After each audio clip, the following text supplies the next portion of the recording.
L'un des premiers dilemmes que l'on rencontre lorsqu'on se lance dans la couture, c'est le choix de la machine. Le plus important consiste à déterminer quelles fonctions vous seront nécessaires. Il n'est pas utile de partir sur un modèle trop sophistiqué si vous n'êtes pas certaine que la couture vous plaira. Mais gardez également à l'esprit qu'une machine bon marché ne sera pas toujours une bonne affaire.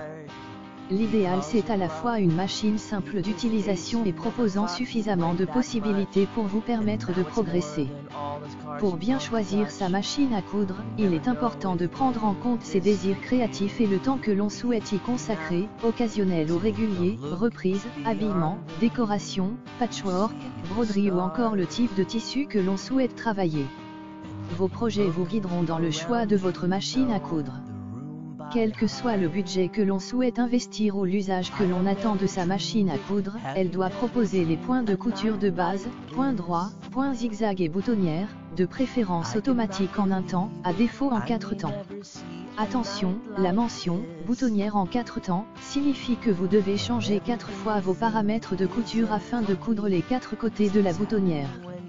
Sur une chemise, cela peut être fastidieux.